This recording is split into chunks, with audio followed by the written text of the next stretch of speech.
हर शहर का अपना एक इतिहास होता है जो साल दर साल बीत जाने के बाद भी अपने उसी मुकाम पर कायम रहता है। ऐसा ही एक शहर है फिरोजाबाद। फिरोजाबाद का इतिहास चंद्रवार के उजड़ने और फिरोजाबाद के बसने की कहानी है, जो कि एक ही सिक्के के दो पहलू हैं। फिरोज शाह तुगलक द्वारा बसाया गया ये शहर ज्यादातर चूड़ियों के कारोबार के लिए देश भर में मशहूर है, लेकिन शायद ये सुहाग नगरी आज कहीं खो सी जा रही है।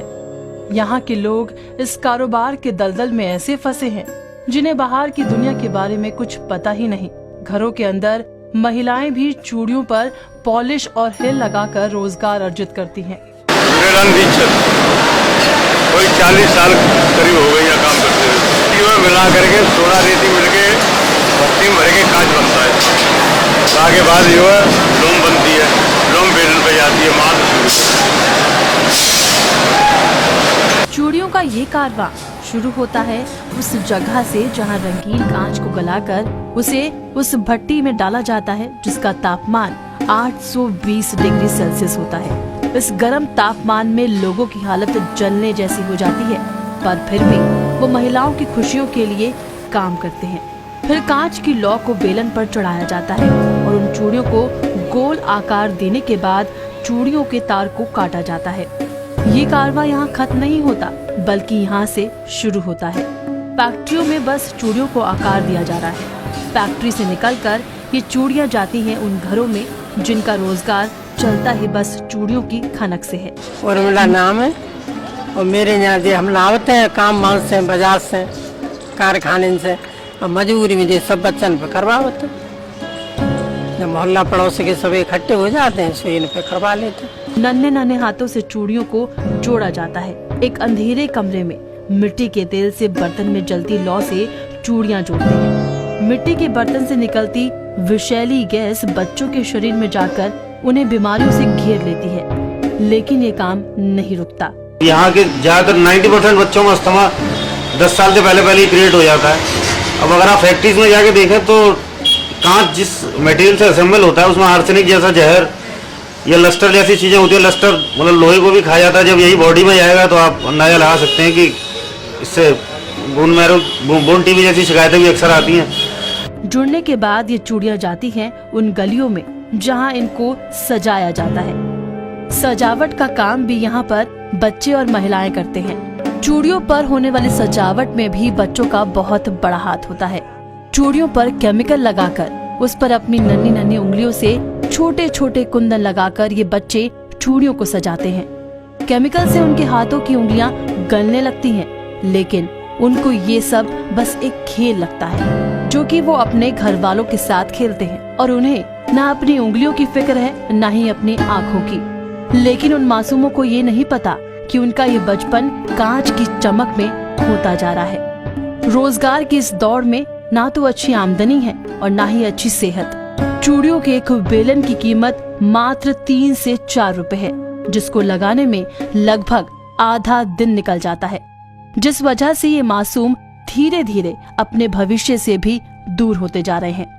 मेरा नाम बना है, मैं स्कूल, पापा मजदूरी करते हैं, मैं स्कूल नहीं जा पाता, लेकिन क्या करें, हम भी मजदूरी करते हैं इसलिए स्कूल चले जाते हैं। साइंटिस्ट बनना चाहते हैं इसलिए। मेरा नाम डॉक्टर सुधा कुलश्रेष्ठ है। हमारे यहाँ जो बच्चे पढ़ते हैं वो बहुत ही निम्न स्तर के होते हैं, बहुत गरीब घरों से होते हैं।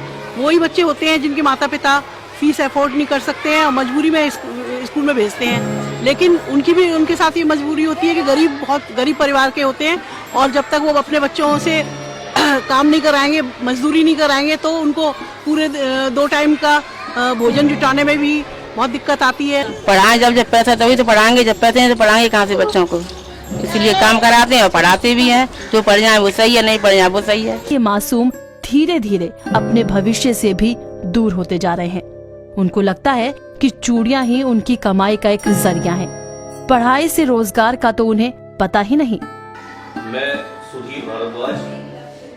वैसे शिक्षा का काम फ्री का काम है, सेवा का काम है। ये पैसों से भी करना पड़ रहा है, फिर भी हम बहुत सारे लोग हैं कि हम प्रयास करते हैं और वो यहाँ कुछ परिणाम नहीं आ पा रहा। एक बच्ची एक बार आई कि वो मैं पढ़ना चाहती हूँ, तो हमने कहा बिल्कुल पढ़िए, यहाँ पढ़ने के लिए है कि वो मेरे पास कक्षा 4 और 5 नहीं है, लेकिन मेरी उम्र ज़्यादा हो चुकी है। तो मैंने बेटा तुम अब तक क्यों नहीं पढ़ी? कि मैं 3 में पढ़ी थी यहाँ, फिर चली गई थी। मेरे भाइयों का किसी भट्टे वालों का कर्ज था, तो वो भट्टे वाले मुझे और मेरे भाई को जबरन उठा ले गए थे, और मैं 4 साल भट्टों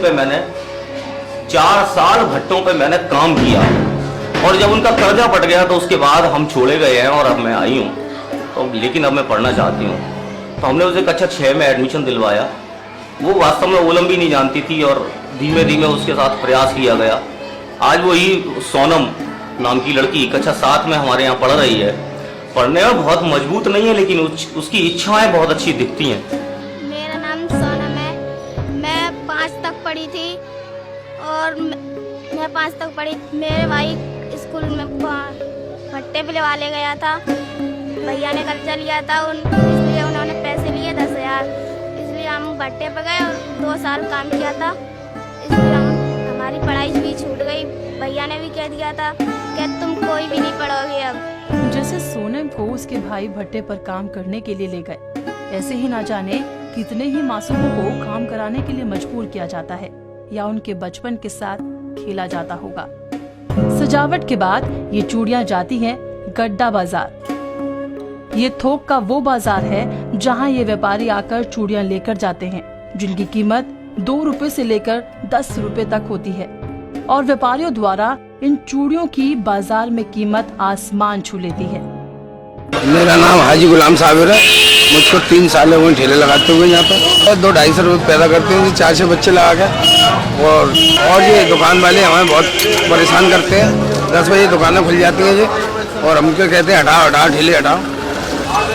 10 बजे से पहले दुकानें खोल देते हैं, 7 बजे तक दुकान खोल देते हैं, और हमें परेशान करते हैं कि ठेले हटाओ, यहाँ से हटाओ। और कोई हटाने का, हम लोग हिंदू मुस्लिम भाई सब भाईचारे से रहते हैं। यहाँ पर सब ठेले लगाते हैं यहाँ पर, और यहाँ में इतना धंधा हो पाता है, ज़्यादा 100-200 रुपये बस मुश्किल से पैदा हो पाते हैं। कारोबार की इस दौड़ में बड़े बड़े लोगों के साथ साथ बच्चे भी शामिल हैं। बाल मजदूरी यहाँ आम बात है।